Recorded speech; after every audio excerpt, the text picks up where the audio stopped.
Good morning. Today we're going to continue in chapter 6, the project time management. Last lecture we stopped where we calculated the critical path. We identified the critical path and we calculated it using the time duration provided. And we understood how the critical path affects the project and how delays in the critical path can delay the project, and other delays in other paths. If it exceeds the current critical path, then it might be the critical path. So the critical path can change and can be the another path. And also we said that we might have two critical paths in the project. This could happen.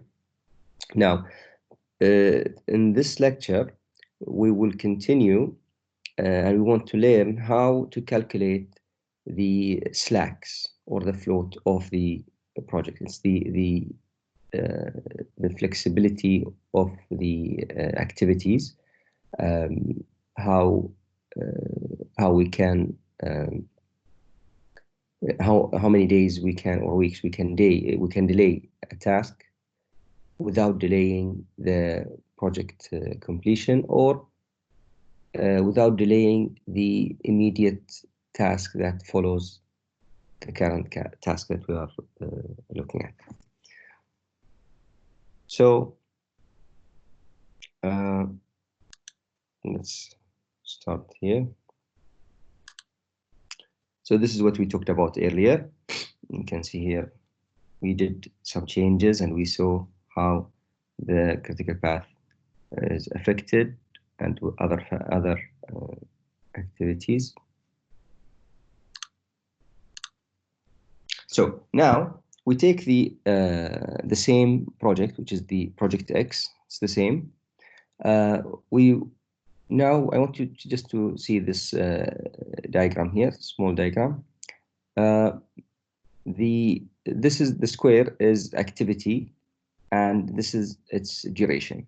Now you know that since the activity name is put on the node on the object project, this representation of a task, then this is activity on node, not activity on arrow, and this is called the preceding diagram method. So we usually, if you want to calculate the slacks, we use this diagramming method, which is the preceding diagramming method, or we also call it the activity on arrow, activity on node. Sorry. Here you can see this is the activity, and this is its duration. Then on this corner you have the early start, and then you have the early finish on the other corner. And down here you have the late start, and then you have the late finish. What are these? This states the earliest time that this activity can start. And A, the earliest time that it can start is this one. Yes, you'll say here 2 days, for example. Okay, then after 2 days from starting the project. Okay, then the early finish is the earliest time that this activity can finish, which is basically the early start plus the duration, and this will give you the early finish. Okay, the late start. Now, if the project was running a little late, the task before A was delayed. So when is the last starting date that you can get, or the late starting date that you can get? So we will see how we calculate this. So this could be if this, for example, ES was 2 days from the start of the project. This could be, if there's a delay before A, then this could be 3 or 4. So this is the latest time that the project or this activity can start. okay, after delays, introducing delays. And since it is started late, so there's also another figure here, which is the late finish, because you started late here, so your finish date or time will also change. Now, this is what you're going to do here.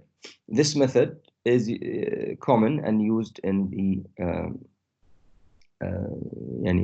diagramming, network diagramming methods.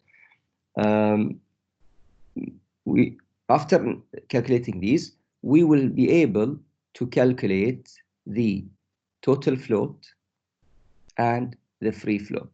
Now, what are these? I'll explain them when we reach to them. Okay, but these are either we call them total float or total slack, which is, this is the difference. Okay, the difference that you have, or the number of allowed days for delaying this activity. We'll come to this in a minute. So this is the diagram. Okay, we developed this diagram earlier. It's the same. Now we will try to do calculate the ES, EF, and LS, LF. And by doing this, we have two passes. We will do two things. First, called the forward pass. We will start from here, from the start, and then we will add all the numbers until we reach to the finish node here. Okay, and this will be the forward pass. Then we will go back from the finish. We'll go back until the start for all of these paths, and this will be the backward pass. So you have forward pass and we have backward pass. Okay, so now any project will start with 0. You start your timeline from 0, and then you go. So the project starts at 0. So what you do is that you take this figure, okay? This will be your early start for A, B, and C, okay? It's the start of the project now. So there's nothing before that. You will start from here. Then you calculate the, let me just use the laser pointer. Okay. Then you calculate the early finish, and it's very simple. It is the early start plus the duration of the activity. So here will be 1. Here it will be 2. 0 plus 2, 2, and 0 plus 3, 3. So you can see here. Now we have 1, and here 2, and here 3. Okay. So this is the first thing. Then what you do is that the early finish of task A will be the early start of the task following it. So here 1 will come here. Here you have 2 days followed by E and F. So E and F will be the early start of these will be 2, okay, which is when you finish this, because these two are dependent on B. So here you have 2, and here you'll have 2. Here 3 days, and this is the following activity. So the early start of G is 3, because it will start after this finish, after 3 days. When we are talking about these days, we are talking about 3 days from the start of the project. If we come here and say 3 days off from the start project, here it's going to become 9 days from the start of the project, and like this. Okay, so next we transfer these here. So now this is the early start of these projects. Okay, fine. Now you will add the same thing. You continue doing this. So 1 plus 4. So the early finish of D will be 5. Here 2 plus 5, it will be 7.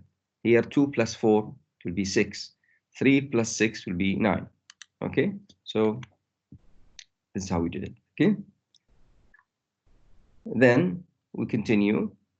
Here 5 will come, the early finish of D will be the early start of H. Okay, but now we have a problem. We have here 5 and we have 7. So which one to put here, the 5 or the 7? The rule says that you take in the forward pass, you take the longest see, you take the 7. 7 is the longest duration, and this will be the early start of H. Okay, and here you will have 9. Okay, it will be the early start, and here 6. Here we have the same issue. Here we have you will add 7 plus 6 will be 13, and here 2 plus 4 6, and 9 plus 2 11. So again, to know what is the J's early start, we have 3 figures here. Okay, which one to take? We take the longest, which is 13. Okay, in the forward pass we take the longest, and then this will go here. Okay, now this is the early start, so J's early finish will be 13 plus 3, and this will be 16. Now this is the last task, so this is the finish day time, or the latest the early finish time will be 16. So now we will do the backward pass. The backward pass, you start here with the early finish. Now because the early finish was 16, then the early start, the late finish will be the same, 16, because this is the end of the project. And then, what's happened here? Sorry, let me just.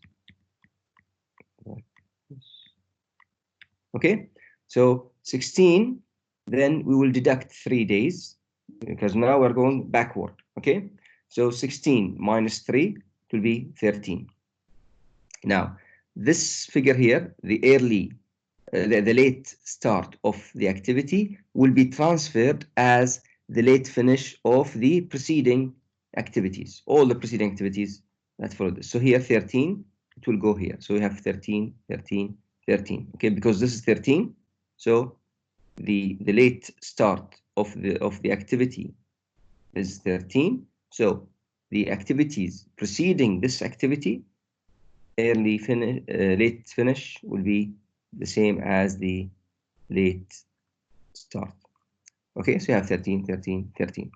Then you do the same thing, 13 minus 6, 13 minus 4, and 13 minus 2. Okay, and you will get these 7, 9, 11. Okay, now again the same thing. This will go to D, the immediate preceding activity, D and E. So here you'll have 7, here we'll have 7. Okay, then here we have 7 and 9. Okay, they are followed by or preceded by B. So now we have a problem here. One here, this is 11, came here because there's only one activity. Now here we have a problem. Which one to use? Now we will calculate this. So 7 minus 5, 2, and here 13 minus 4, 9, 11 minus 6, 5. Okay, 7 minus 4, 3. Now it's fine. But now we have this problem that here we have 2, okay, and here we have 9. Now, which one to use? Okay, so this is the problem that we have here.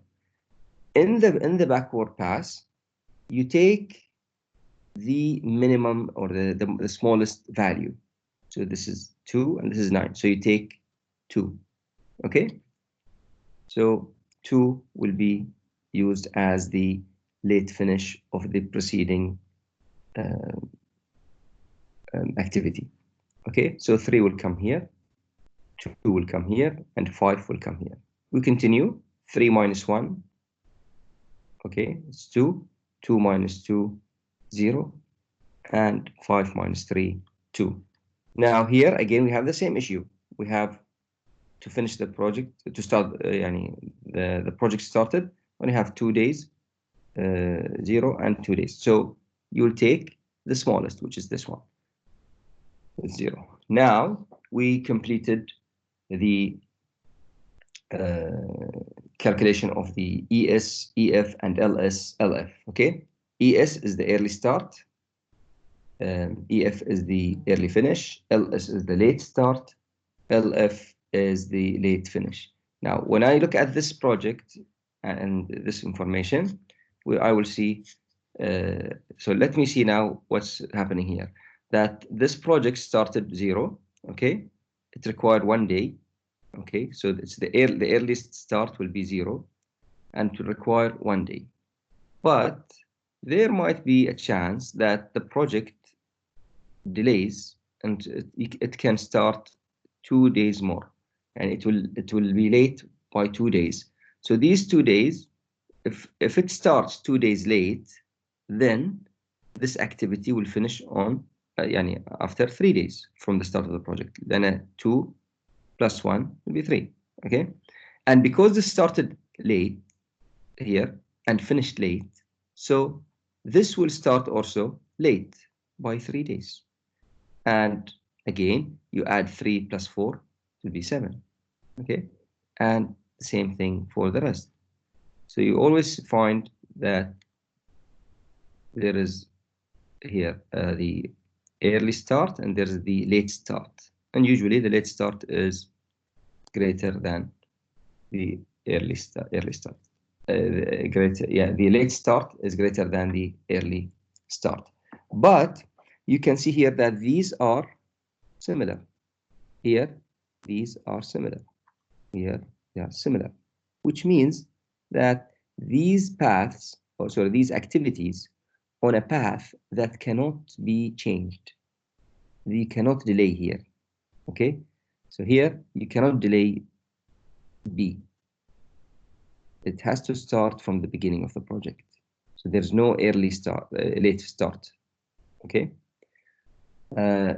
Yeah. Now we will go to the next step. Now let us calculate the float to take more also information on this diagram. Now, this is the definition of the TF and FF, the total float, or we can call it also the total slack, and the free float or free slack. The total float is the amount of time an activity may be delayed, okay, from its early start without delaying the planned project finish date. Okay, so if let us say that this is the task that we're talking about here. Okay, task D.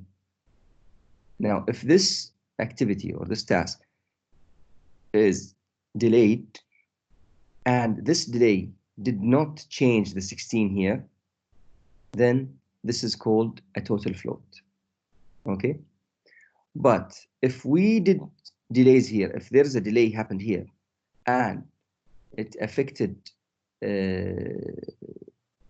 let's say this activity, okay, the following activity, but still it didn't do changes, or it didn't change the finish date of the project, then this is also the same. It will be the total float.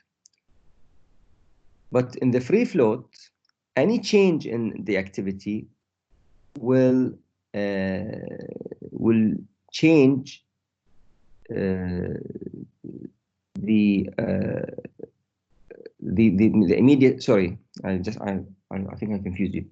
The first one, the total float, it is the change or the amount of time change in the activity that may be delayed from the early start. Sorry, this works sometimes.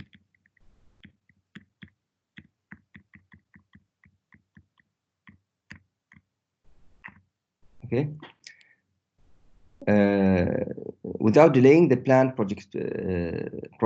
So here the total float, okay, can change this one. If D changed or delayed, it can change this one, but it won't affect the finish time or the finish date of the project. This is the total float.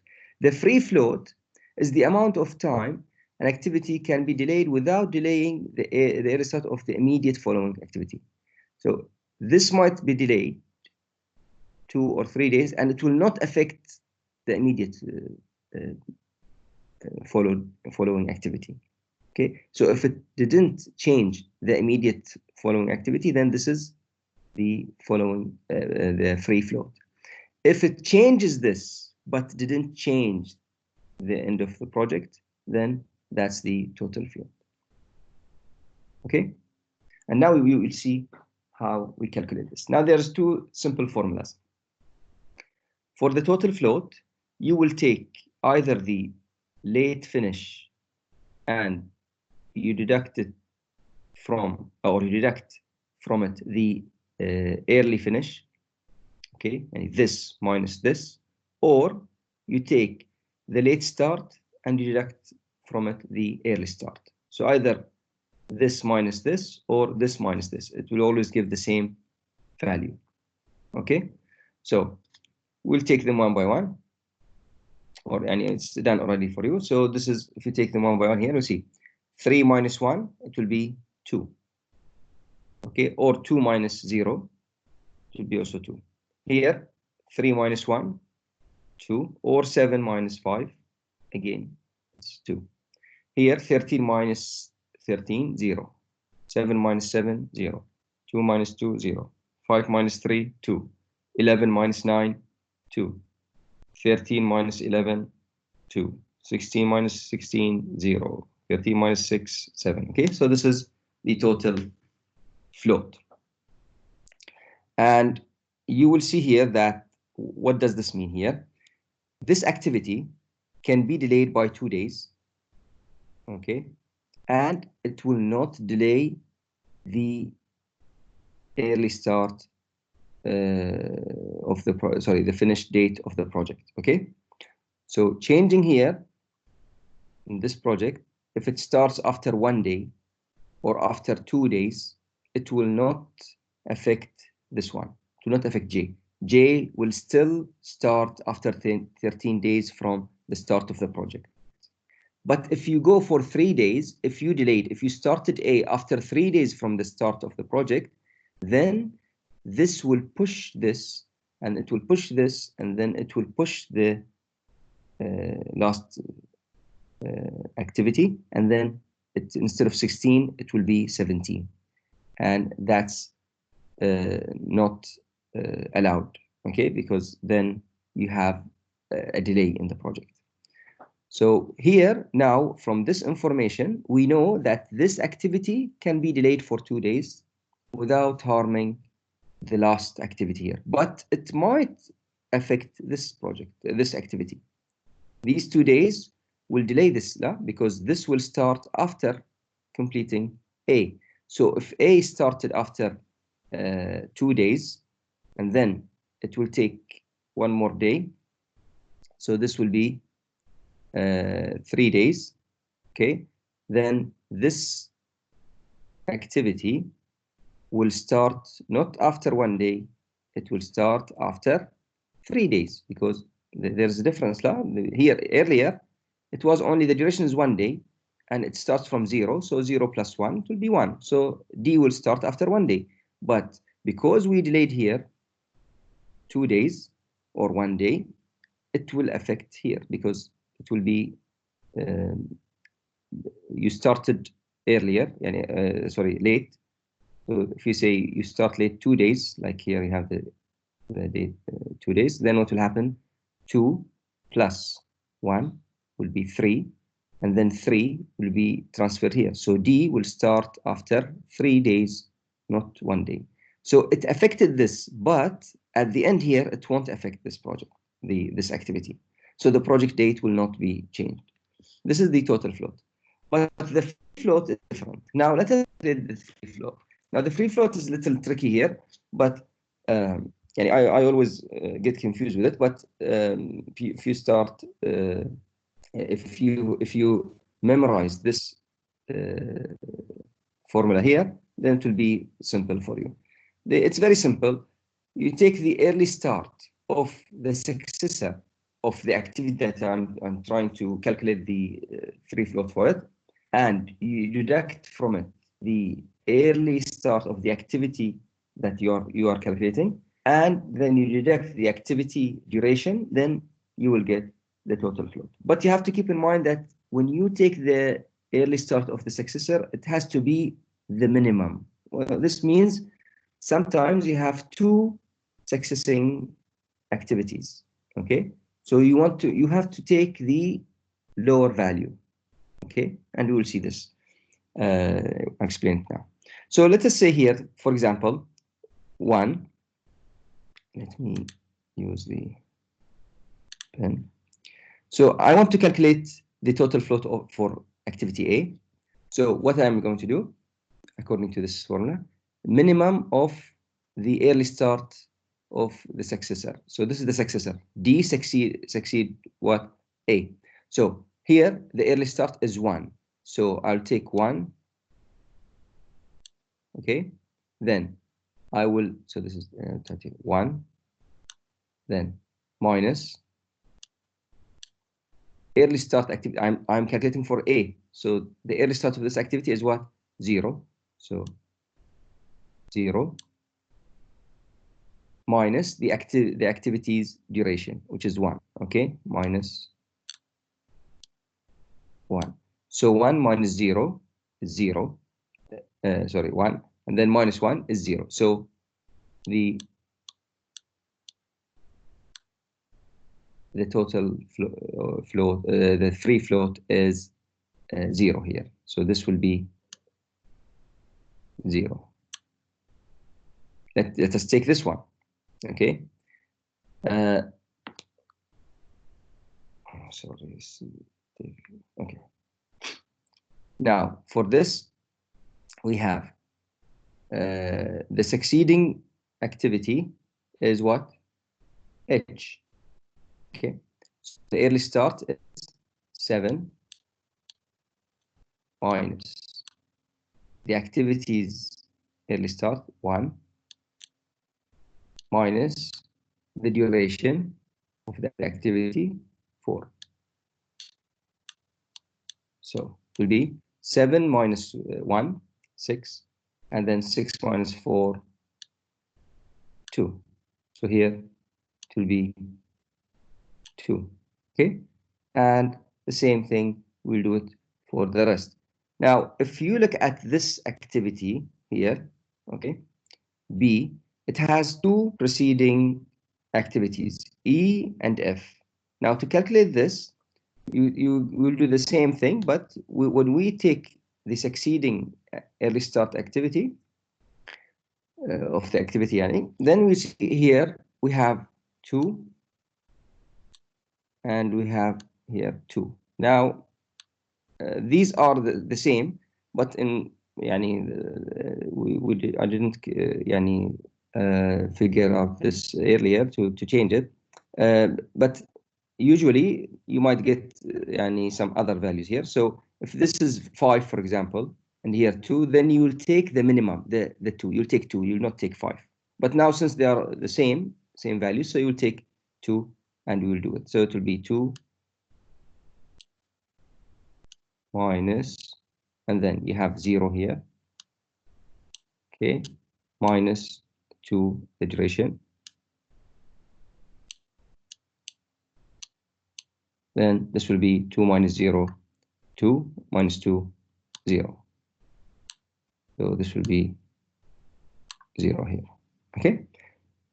So this is the only trick here, that when you face two preceding or two successors following the activity that you're calculating the free float for, take the minimum, okay, the smallest value of their early start.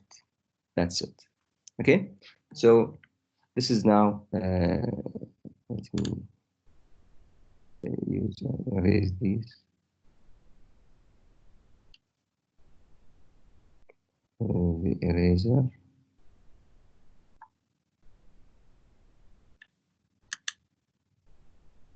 Okay, so now you can see here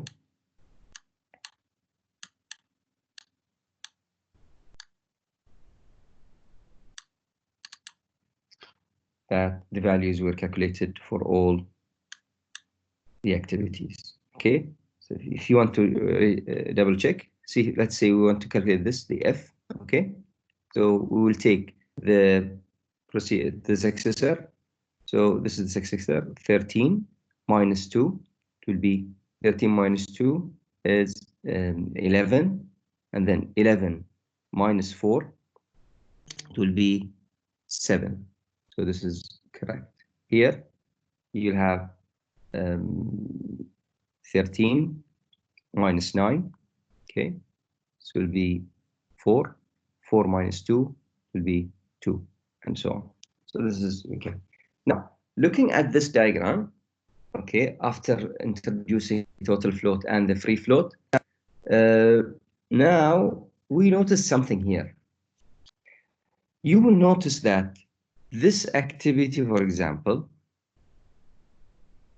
has 0 total float and 0 free float. You can also see here, this has the same thing. This one has the same thing here.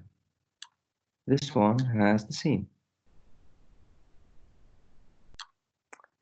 What this information tells us that this activity cannot be delayed, okay, and it will not delay any activity, okay, because any delay, this is the allowed delay, okay. So if it is 0, this means that there's 0 delay allowed for this activity, because any delay, it will affect this immediate activity. And here says 0 also means that any delay will affect the late the last activity, which is the project date. So these are, if you go back to the critical path, you will find that this is the critical path of the project.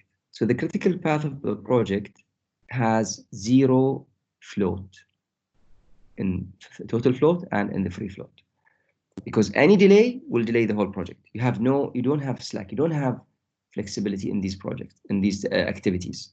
These activities, any change in them, it will affect the immediate activity following, and it will affect subsequently the final date of the project.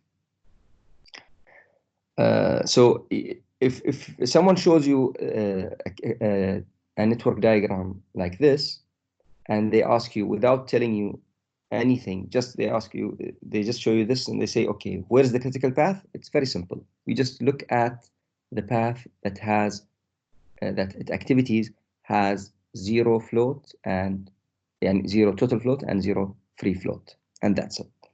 Okay, so this is the how we calculate them. Now I kept here another example, another project Y, okay, and this is for you to train yourself. Okay, you will first draw the diagram like this. I already draw it. Okay, so you will draw it, and then I want you to not to use this, or don't see this diagram. Try to draw it by just reading the activities, okay, and then look at or compare your answer with this, and then you need to see the paths, okay. How many paths do you have here? Okay, I already identified them.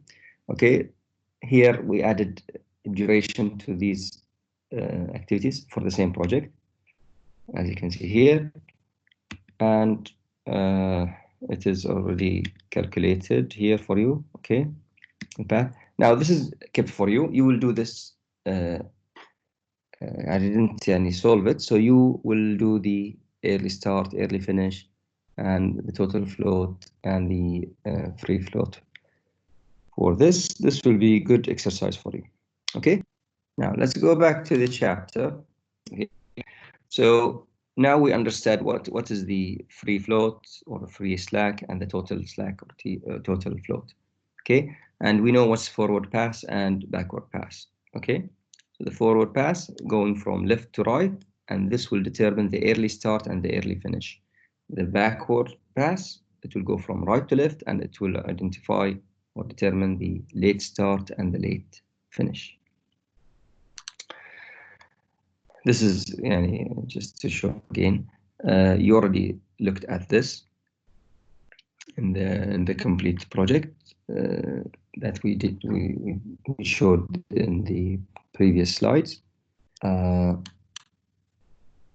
This is how you show after doing the calculations. You can show the free float and the total float of the project, and you can see here it's mentioned. Yeah, so you put them in a table.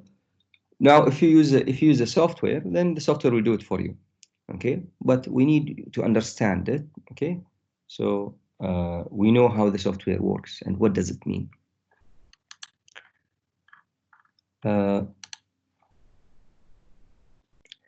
There are three techniques that project managers use in order to make the, and in some cases you need to shorten the project schedule. Okay, and there are three main techniques that they usually use. The first one is shortening the duration of critical activities. Okay, now we know that the critical path is the longest path. Yeah? So if we want to shorten the project, then we go for that critical activities and we reduce the duration of it. Okay, then this is shortening. Okay, how we shorten it? Right? We add more resources. If activity, let's say D, requires 5 days and they use only two workers, for example, they will finish the work in 5 days. If we increase them to 3 workers, then they can finish it in 3 days. Okay, so increasing the resources will shorten the critical path.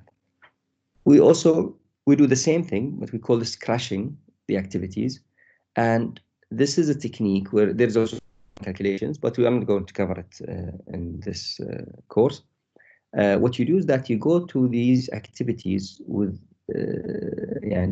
duration that you want to compress or you want to reduce, but you have to choose the activities that will have least incremental costs. So it will compress the activities that will reduce the costs. Okay, the least incremental cost.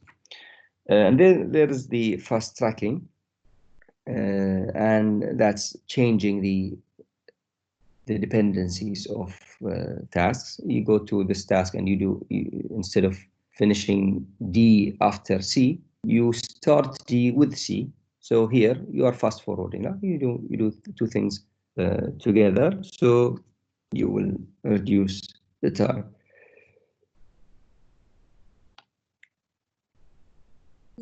Okay, skip these. Now, there is one thing that you also want to know here, that there is something called the critical chain scheduling. Now, when you schedule the project and you do the durations and the dependencies, you also keep in mind that there are different ways. You can do some multitasking. This is one thing. You can also use buffers. We introduce some extra time, like a contingency time, for those tasks that they have scarce in their resources. In some tasks, there might some delays happening. Okay, so if you know that there might be some delays, then you have to cater for it. You have to provide for it sometime. And these activities that they have or they face this kind of delay, they will put them on something called the critical chain. Okay, we draw a line or we identify these tasks, and I can show them here. So here, for example, okay. So here you see that we have a network diagram, and these are the activities, these rectangular shapes. These activities with the sign X on it, these are activities that they have some limited resources. And this activity has some restriction, something that might delay you. For example, if using an equipment, you have only one piece of that equipment, and it's used by different activities, then this activity might be delayed because you're waiting for this activity to finish from that equipment, and then when they give you this equipment, you can start working. Okay, for example, if you have only one hammer, okay, and you want to nail something, so you have to wait for this activity to finish from the hammer, and then when they give you the hammer, then you can start. So your work, although this your activity is not dependent on this activity, but there are some resources that you don't have them. Okay, and depends on this. So there might be some delays. If this project delayed, this activity, sorry, delayed, it will delay you, although there is no dependency in your activities. So therefore, to cater for this, you will add something called a feed buffer. Once you identify a task that has this quality, you add before it a feeding buffer. Okay, so here we identified that X here, and here X, and here X. Okay, so what this mean is that in this diagram, this is the critical chain. These activities are, you need to place a great amount of attention to these, because any delay in these will affect the project. And these are the delays will not happen because of an immediate factor or immediate activity change. La, as I explained here, these will change because there are problems in the resources. The resources are limited, and there might be, you cannot see this in the arrows that we show the dependencies, but you know it when you know the resources required for that activity. Okay, so what we do is that we place some buffer in front of them. Here you can see they didn't place a buffer here. Maybe they don't need. Okay, it's just, this is just an example. So we don't know exactly what is this project. Okay, but yeah, from the diagram here, you see that they kept feed buffer here, and here another feed buffer, to cater for any delay that happens to these. Okay, also there's a feed buffer here. Why did they put the feed buffer here? Although this is not, it doesn't have a limited resource sign, it doesn't have X here, but because this project, or sorry, this activity is dependent on these two. Okay, so you can also place some feed buffer here. Okay, because again, this feed buffer is affecting the critical chain. Okay, because it will pass by. Here there is something called the project buffer. Now this buffer is introduced in the network diagram, and usually it's kept at the end of the project.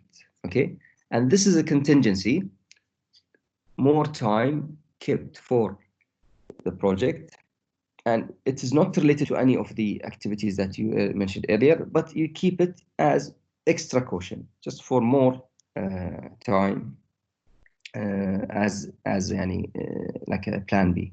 Maybe something goes wrong also, and not in these critical chain, other activities, and these will push everything to, of the project, and this will also affect the completion date. So you introduce extra buffer here, just in case.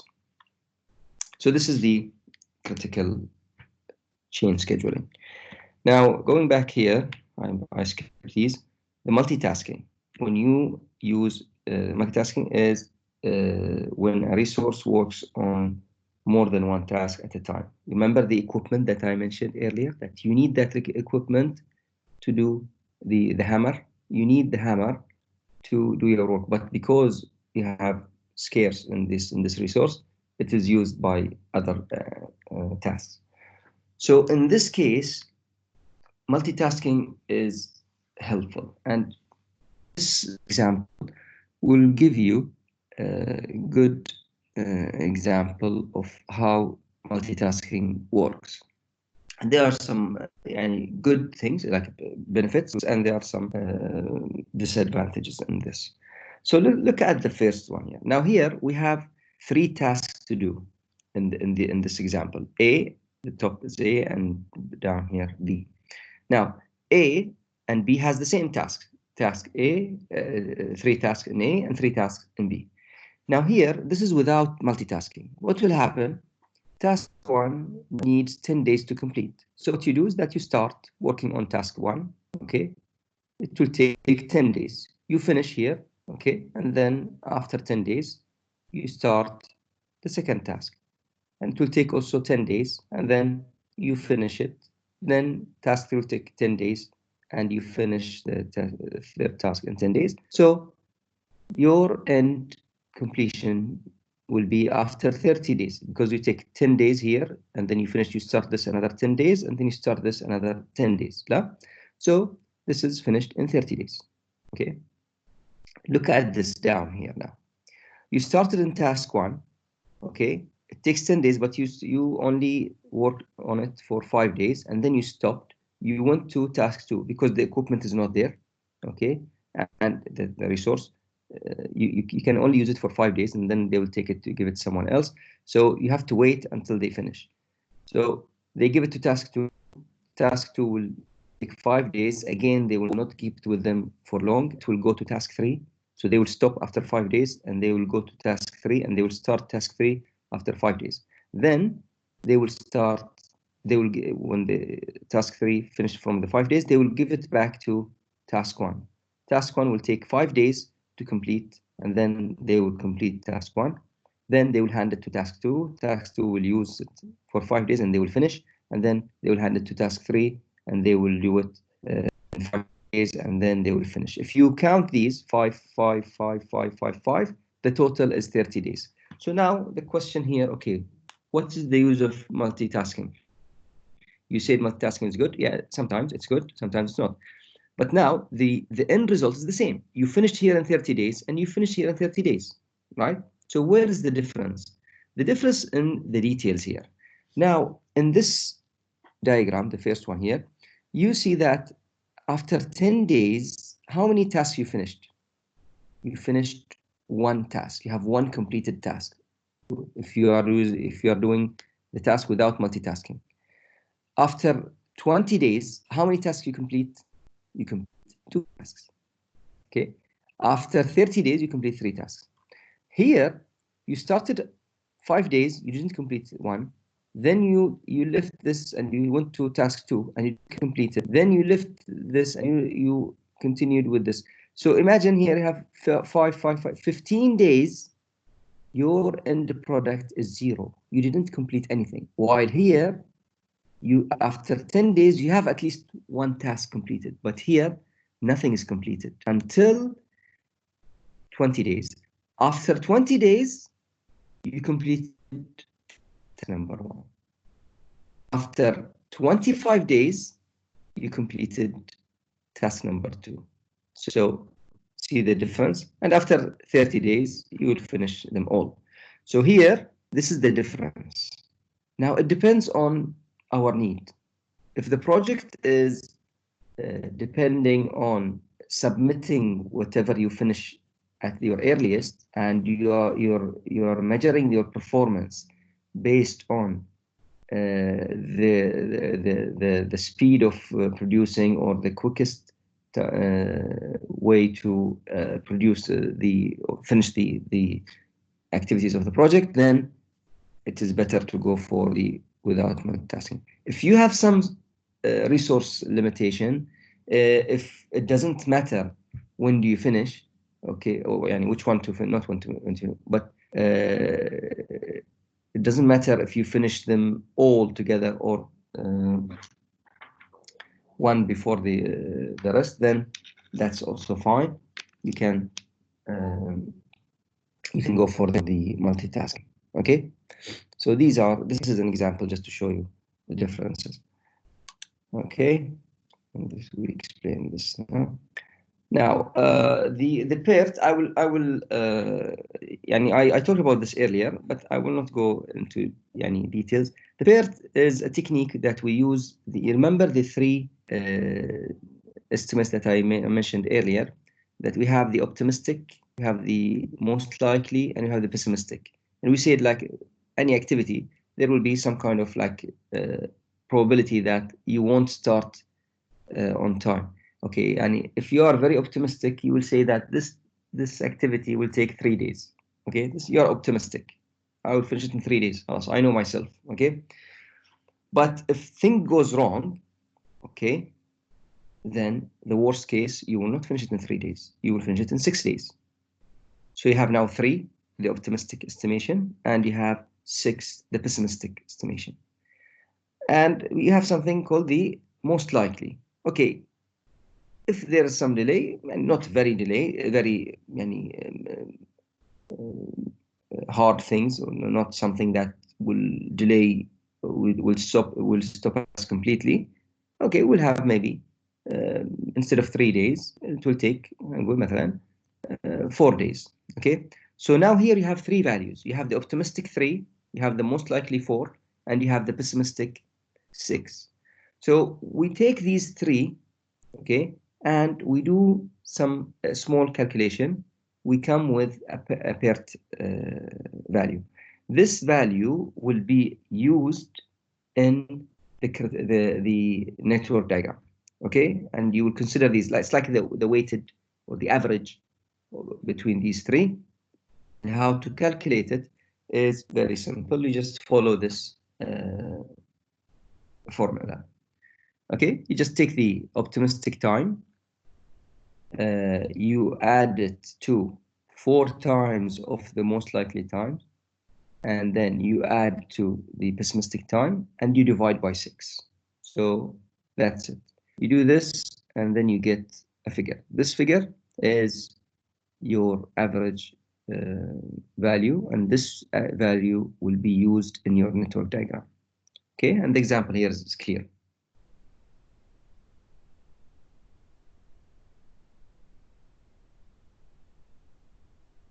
Okay, the last process is to control the schedule. Now you will draw this diagram. You will create this diagram, okay, and the schedule of the project. Then you need to ensure that you follow up with this schedule. You see the performance, and you compare it with the plan, and you see if there's any variance, any changes. Okay, and while you are working, there might be some changes. Okay, you need to do them to correct the schedule. You plan for something for a certain time, and then you notice that it's going to take more than that. So you need to update this. Okay, and don't forget that even if you are going to change, this change, even the change is beneficial, you need to go through the change procedure. Okay, change request, and this change request will go through the procedure, the CCB, and then if they approve, then you go and you. If it's not approved, then you cannot do the change. Okay. Reality check. طبعا scheduling is fine. That's part of the planning, but you have to be realistic. Okay. So you have to look at the project, the time that you specified. Look at it in the matter of, is it realistic? Can we do it? Okay, you can ask your team, can you do this? Okay, so you have to ensure that whatever you planned or the schedule that you created is doable. Okay. You have these issues when you're working with your team. Empowerment. In order to finish on time, you need to give your team some delegation. They can make decisions, they can do things without going back to you. Okay. Also, you can introduce some incentives. Okay, if you finish on time or before the time that we specified, you get bonus or you get some kind of reward. So that will help. Also, you have to be disciplined. Okay, you are working in a professional place, so you have to follow rules. You have to follow the. You have to be disciplined in your deadlines. To meet your deadlines, you have to come to work on time, finish on time, all these things. Negotiation, when you are assigning the tasks, the time, when you are preparing the schedule, you are going through something like a negotiation with your team. Okay, you need sometimes to give them some challenging work to finish. Okay, so if you ask the team member how long it will take to finish this task, he will say 5 days. Okay, maybe it takes only 3 days, but he want to keep some kind of contingency, some buffer for him. Okay, now buffer is good, but if everyone is going to do this issue, then instead of finishing the project in let's say 1 month, it will take 3-4 months. Okay, يعني this is a human being. يعني دائما if you can يعني extend the time, yeah, I will extend it better. ليش أنا أضغط روحي? Okay, I don't want to work on pressure, but this is not good for the project. You need to finish the project as fast as possible. So here there'll be negotiation. He'll say 5 days. You know, 5 days is too much. We need to finish it before that because there's another task waiting for you to finish. Okay, and then you go into something like a negotiation. Okay, so then you agree that you will finish it in 4 days instead of 5. And also, you might negotiate with some external parties. Maybe servers are coming. They say that we will deliver it after 2 weeks from payment. But you say, no, it's too much. Now they can deliver it in one week, but they keep this as contingency for them. Well, we don't know, maybe we have some delays or something. So let us say that we will deliver it after 2 weeks. We might deliver it before that, but just in case we tell them it will take 2 weeks. So if you want to also negotiate with them, okay, we cannot wait for two weeks. We need this before that. In some cases, you might pay more to receive this before. Okay, so there are some also negotiations with the vendors related to the submission times and deliveries. Okay, yeah, so that's the end of this chapter. This is what we know this, that we have to also use all possible technologies, okay, in scheduling, doing calculating, estimating. If there are software for you, use this software. Okay, so that's the end of this chapter. Okay,